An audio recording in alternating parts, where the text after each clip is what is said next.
Down the Biscayne. Yikes.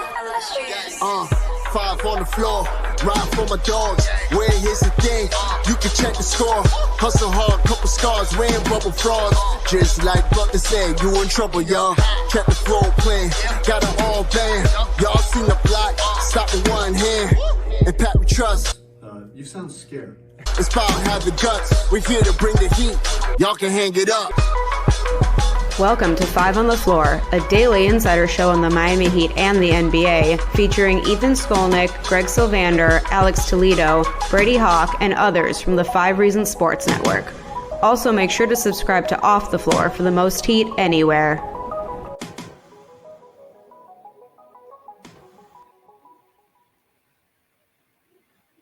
Welcome back to another post-game edition of 5 on the Floor. I'm your host, Greg Sylvander. We come to you directly after the Miami Heat's 106-89 resounding victory over the 76ers at home. It was a tale of two halves to a degree. We'll get into that. We have with me the coach, Sean Rochester. So we're going to start this episode. Before we even get into this, let me first say, if you didn't listen to the intro, Off the Floor is where you need to go. That is our Discord server where we are talking Heat 24/7. There's channels to talk about everything, but let's be honest, we all just want to talk about the Heat.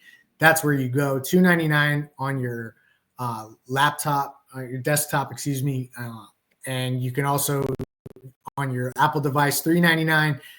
It is where every Heat fan should start to interact, have fun. It is a community that you don't have to deal with trolls. So I would really recommend everyone check that out. That's just my shameless plug for Off the Floor.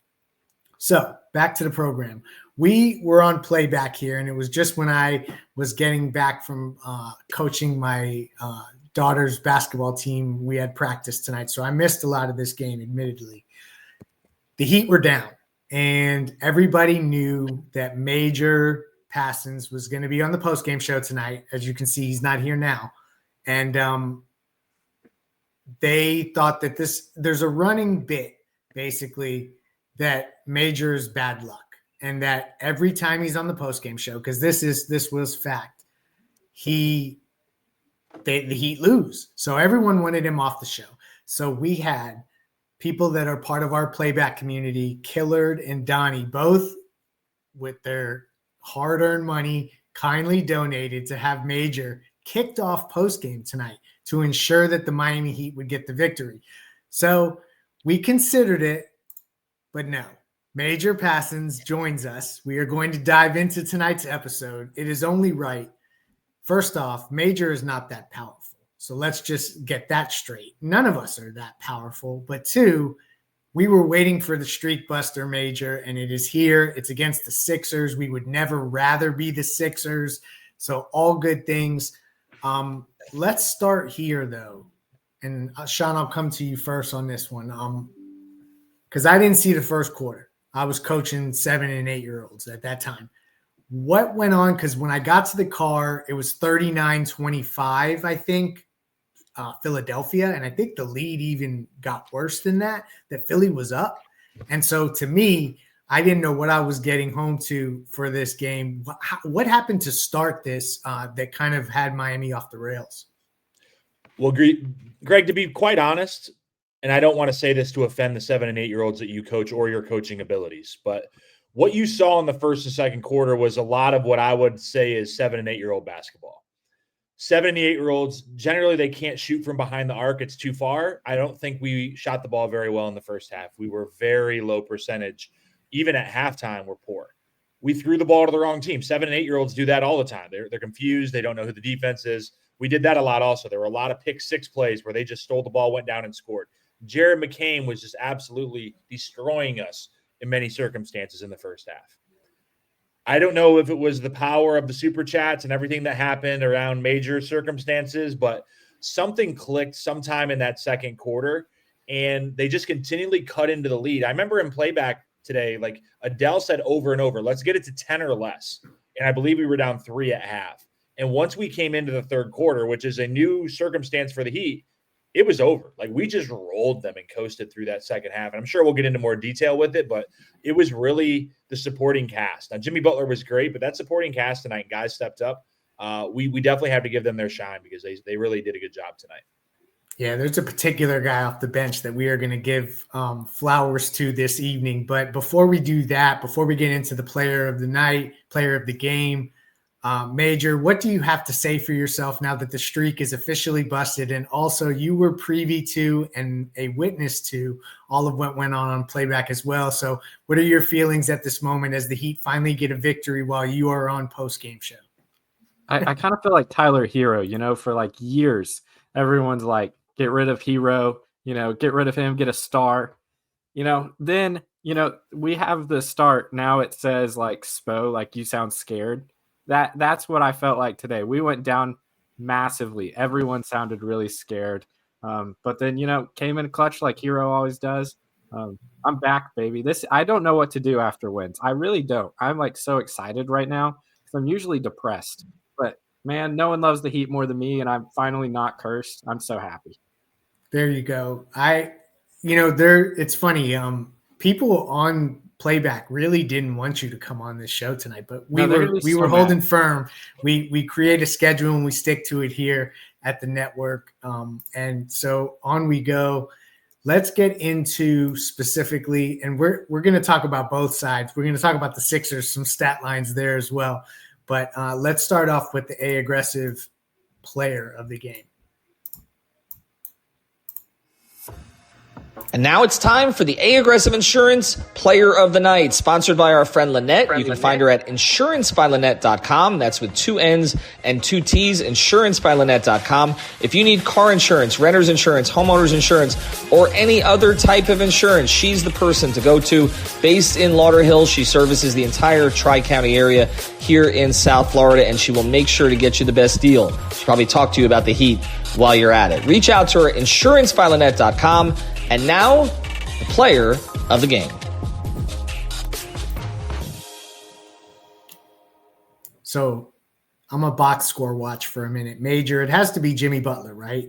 8 of 12, 30 points, 13 of 13 from the line, 10 rebounds, 5 assists, no turnovers.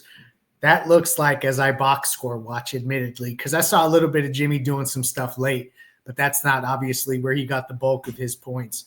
What did you see from Jimmy Butler tonight as he returned? We thought we'd see him in Indiana. He saved himself. Now he'll get, 5 days off? So interesting that they brought him back for this game. He gets in a great one. What did you like most about his performance tonight? Plus 29. I know we don't use that individual plus minus too much, but damn. What were your thoughts on Jimmy Buckets? Yeah, I mean, I was honestly surprised at how he started the game. I thought it was going to be a standard Jimmy Butler this year he starts off a little slow and then ramps it up at the end, especially after missing some time. But from the jump, he was the best player on the court, in my opinion. Outside of the third quarter, he was the best player in the whole entire game, and the third quarter was probably Tyler Herro. But without Jimmy Butler, this would have been a blowout that I don't think they could have recovered from in the first quarter. He was literally creating every single opportunity that the Heat got with steals, getting timely buckets, good defense overall, not just steals, rebounds, some very important rebounds and offensive rebounds. He was engaged and he was doing all those little things that, Greg, you, Sean, Adele, Ethan, Brady, everyone has talked about when you look for a good Jimmy Butler game and what you can see at the start. He was doing all of that. So I think this is a time where you can box score watch and pretty much know what Jimmy was doing. He was phenomenal today. And then he gets 5 days off. So I wouldn't be surprised if we get something similar because he should be very much well rested. Agreed. I think that's the strategic move. There's also a lot of talk of, as you see the new starting lineup that rolled out tonight, which was Tyler Herro, Duncan Robinson, Haywood Highsmith, Bam, and Jimmy. That's the starting lineup I've been calling for. I'll just be honest about it. Sean, I know that the game started out a little wonky, so I don't know how much this lineup and the data that would be around it will support them continuing with it. But your thoughts on the lineup and also Jimmy Butler, he was that good tonight. This is the kind of Jimmy Butler that they need. frankly, if Herro has taken the leap that we think he's taking, you need this type of Jimmy if you're going to compete at any level in the Eastern Conference. But your thoughts on the starters specifically, because I think a lot of Heat fans and our listeners and myself personally wanted this lineup to finally be the starting group. What were your thoughts on that group specifically? Yeah, I agree with that for sure. In reference to the Jimmy part, I agree with what Major said. He was assertive on both ends of the floor. He was efficient on both ends of the floor. If you look at his 8 of 12 from the field, 1 of 1 from behind the arc, 13 of 13 from the free throw line. Jimmy really played bully ball tonight. Like, you don't see that often. And I said on playback, I don't think it's sustainable to do that night in and night out because the toll that it takes on his body. And you could really apply that to anyone around the league. Like, it's just so demanding of those guys to get beat up like that because he was really identifying when he had mismatches. And I will point out one of those mismatches was one of our own, Caleb Martin. When he got switched with Caleb Martin on him, he attacked him. He put him in the post. Another one that he attacked, one of our other friends, Kyle Lowry, went after him. Kelly Oubre, like, he was going after people and getting contact. And you love to see that from Jimmy because, quite honestly, like, there's been a lot of things said about our 5-out offense. We still ran the same offense tonight. It was just when Jimmy was cutting or when he found opportunities, they played 4 out, 1 in, and Jimmy went bully ball. And it's really hard to guard because there's not a lot of guys that are perimeter players that can guard him like that. So it was good to see that. In terms of the starting lineup as a whole, when you look at this game, the plus-minus numbers are never something you should use single game, but like Pele was at minus 23, Josh Richardson minus 21. Like, the swings in this game with certain lineups were so drastic that, like, Drew Smith plus 23, Alex Burks plus 27, Jimmy, like you said, plus 29, Haywood plus 21. Like, to determine these guys' value based on plus-minus alone is not what we want to do. There were some weird lineups for sure. I pointed out one where who knows who the 4 was in that lineup because it was like with Tyler, Burks. Drew, Burks. Who else was out there with them? Maybe Duncan around Bam. Like, it was such a weird lineup combination. But at the same time, all jokes aside, like, it worked. And even when it was the weird lineups, it worked tonight. So Spo is going to find ways to cook up lineups that get him through. Tonight, I think the guy that we really are going to focus on is Drew Smith. I think his minutes were great. I think his connective ability was great. And not to take away from Alex Burks because he was good too. Like, I just think that they made it work tonight. And I think the starting lineup is something that I'd like to see moving forward. Agree. And you know what? Let's just dive into the next segment, Real Estate Shop Defending the House.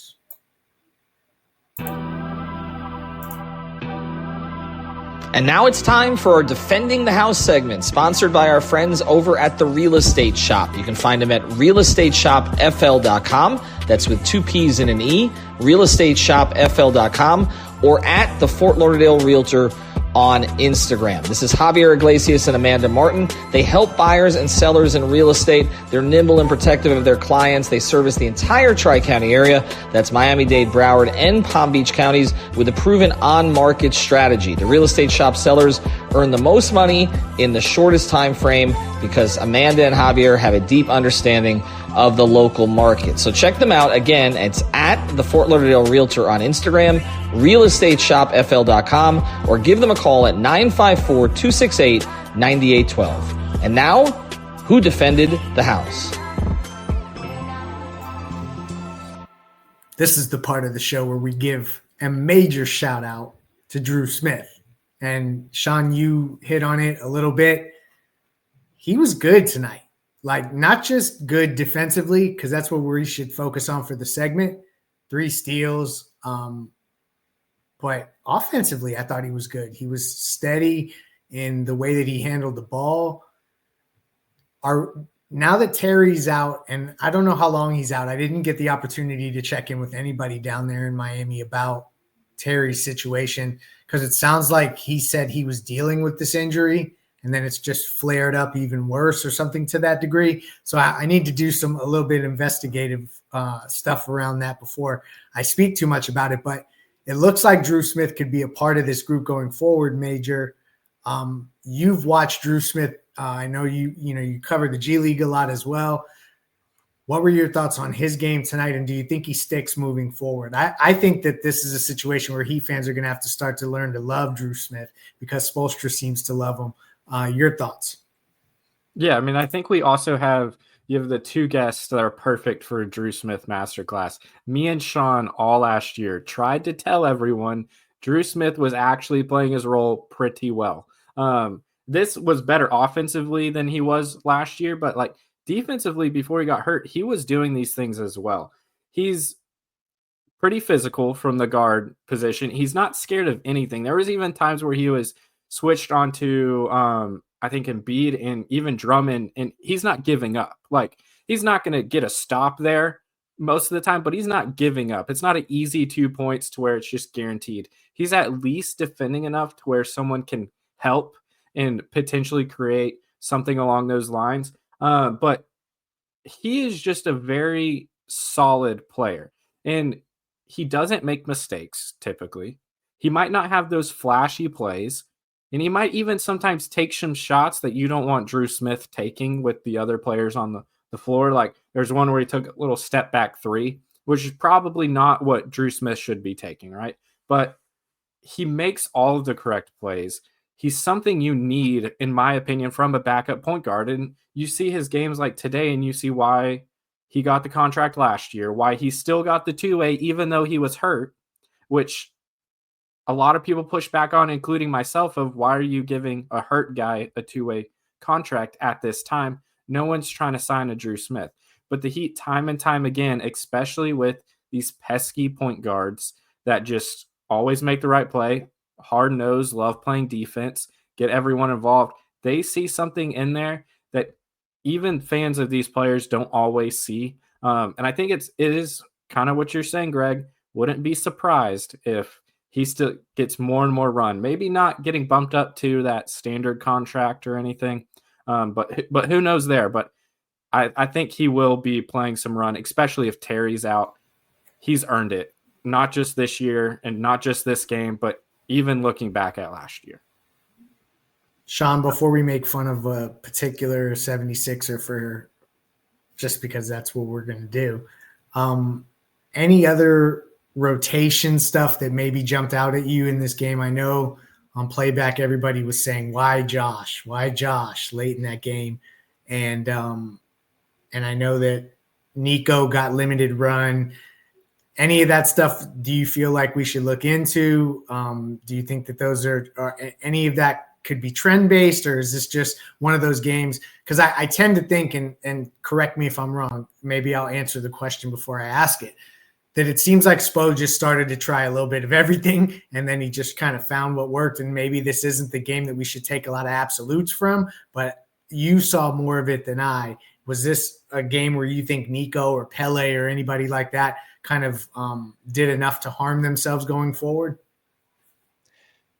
I'll be honest with you. I don't know. I don't know why, like, Nico only played 8 minutes. Is it something with the mask is bothering him? It's hard for him to see. Like, after last game, I don't know the translation of why he was so few minutes.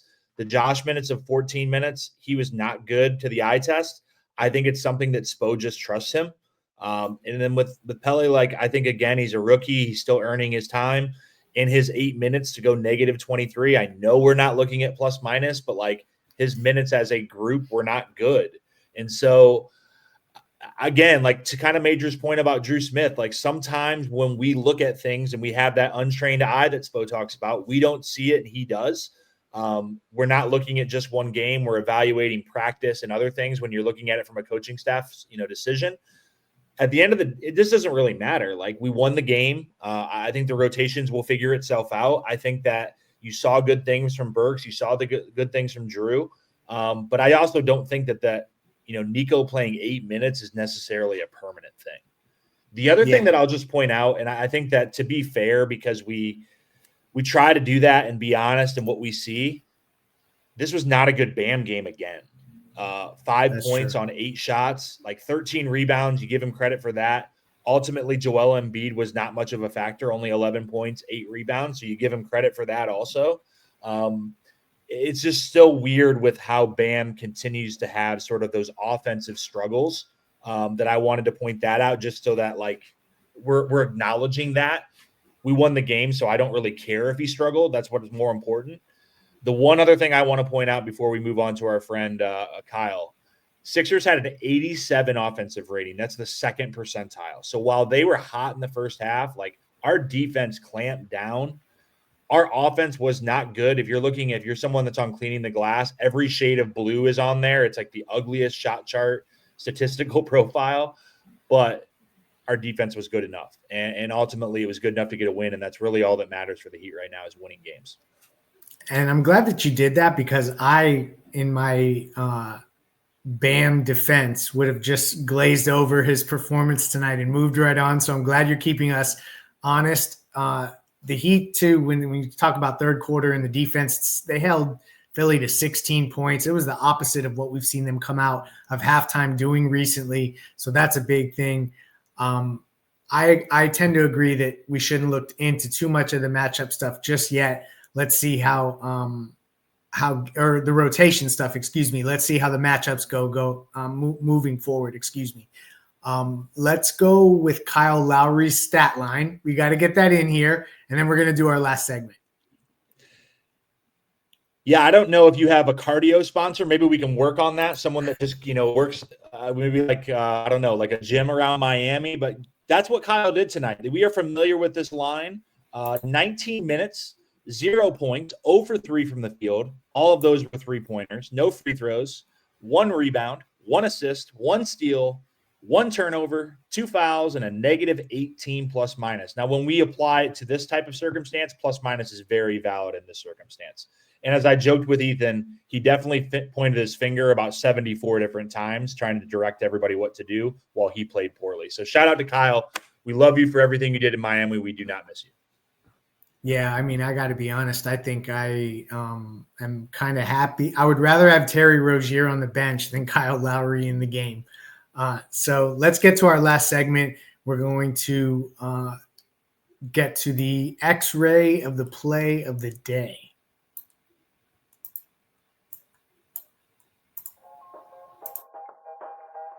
And now it's time for the X-ray of the play of the day, brought to us by our friends over at Mobile C-Arm and Staffing Services.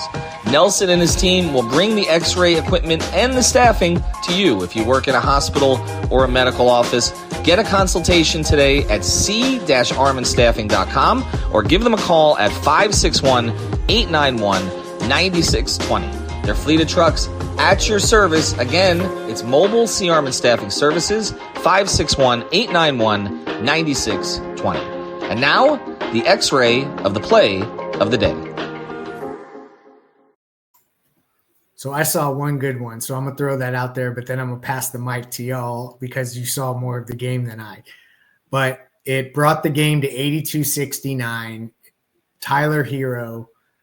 It was off of like kind of a weird play where they ended up getting a loose ball. It may have been off of a steal, actually. And Tyler got the ball in transition and got the hoop in the arm, high off the glass. It was beautiful. It was one of those moments where you like to see Tyler be aggressive getting to the basket, even if it's a tough shot like that. So to me, that was a big one, but I'm sure Jimmy had a few as well. Major, do you have any play that you want to highlight here as well? I got 2. In my opinion, the play of the game was from the guy who y'all just mentioned that did not have a good, especially offensive game. He crossed up Embiid and then hit his 1 2-point shot that he made all game. That was the play of the game. I believe it was in the first quarter, pretty earlier in the game. But in my opinion, that was just the most exciting play. The second play I want to mention, just because I feel like I have to, and Sean's laughing. He probably knows what I'm going to mention. Duncan Robinson went up for a dunk and just missed. He got blocked by the rim. Didn't even get up high enough. That was the play of the game because we won by so much. If we would have lost by like 1 point and I was on post game and Duncan Robinson missed a dunk, I might have just like not showed up. That would have been terrible. But those things are funny things you can look back at when you win by, 17. But the Bam play was really, in my opinion, the best play of the game. If you're looking at a pure highlight standpoint. Yeah, I mean, I did catch a glimpse of that. I shouldn't have been looking at my phone while I was at a red light, but I saw that where he kind of went behind the back or something like that and then pulled up for the quick jumper. That was nice. It was super early in the game. the Tyler moment was something that I saw. Sean, any plays you have and final thoughts before we close? Yeah, I'll mention the Alec Burks little jelly layup, I think over Embiid, a finish that I didn't know he had in his game that I think it was in the second quarter, late second quarter, was very, very nice. Overall, though, like I've said a couple of times, like I think it's just important to get a win. It didn't look early like we were going to be able to get it done, and they fought back. They found combinations that worked, and get a couple of days off, which is good for a team that, probably took a little bit of a beating tonight with some physical play, but then also you have some guys that are banged up. So hopefully a couple of days off while this, what is it, a Shakira concert is going on, whatever's happening. I think that's the reason why the arena is booked for 5 days in a row. So the Heat won't play again until Saturday, I think it is. Don't quote me on that, but I think it's Saturday. And we are recording this on Monday night. So we have a lot of content between now and then to get through, but we will bring it to you. Subscribe to Discord because we're going to be doing stage shows there, looking forward on a lot of cool stuff. Major will be a part of that as well. All of us will in some capacity at some point, but I know this week Major and Matt Hannafan have something scheduled, but we'll also have you covered on the podcast side and covered for the next game. Thank you to Major and Sean for joining me, and to all the Heat fans out there. The Major curse is broken. That's it. We don't need to talk about this anymore, right? Right. Have a good night. Peace.